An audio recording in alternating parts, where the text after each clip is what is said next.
Good morning, everyone. It is Friday, July 3rd. Happy 4th of July weekend. I don't know if any of you are already taking off or doing something fun this weekend, but we are closed tomorrow on the 4th of July. We will be open today till 5:30 and then back open again on Monday at 9. So if you're around this weekend, have a great time. We'd love to see you in the store today or Monday, but we hope you can celebrate with your family. That's what we are planning on doing this weekend.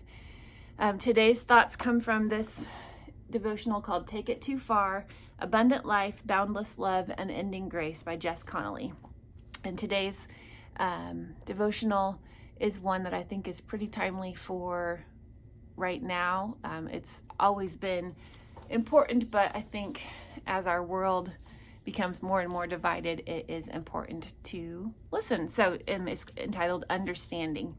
The beginning of wisdom is this: get wisdom, though it cost all you have, get understanding. Proverbs 4:7. Recently, some friends of ours were embroiled in conflict with another group of people, and we were burdened for them.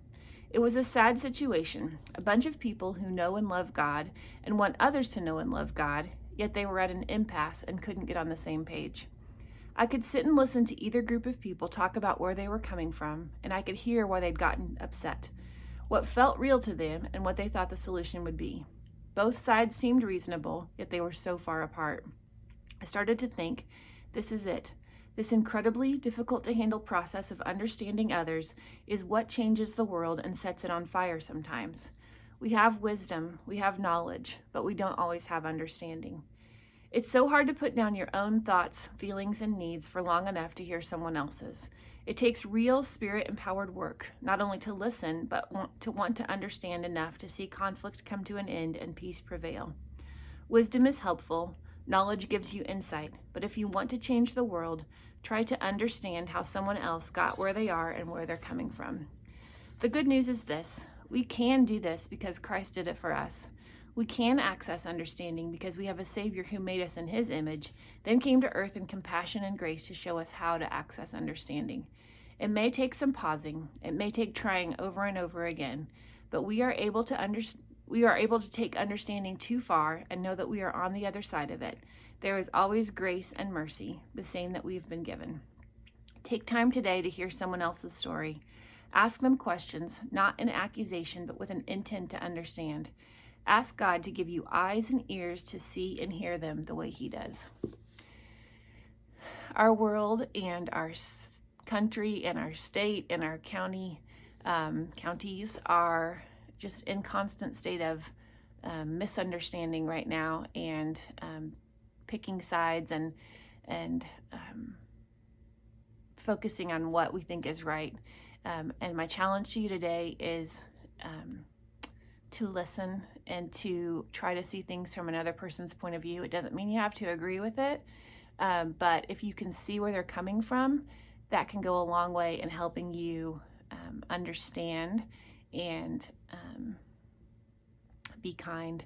That's one thing for me that reading has done, especially reading fiction. It has put me into other people's brains and to see their stories and to hear things from different perspectives that I would not normally get to experience in my real life.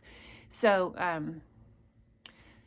just want to challenge you today to take time to think about whatever the conflict, whatever situation it is, and to stop and think about it from the other person's point of view, even if it's just your checker at the grocery store or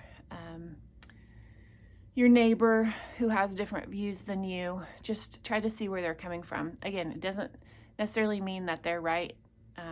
Doesn't necessarily mean that you're right, but if we can all just try to put the other person's feelings first. Again, truth is truth, and that is important. But it doesn't mean that we can't love each other.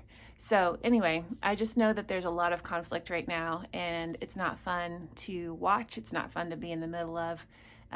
So let's do what we can to get along, to love like Jesus loved, and to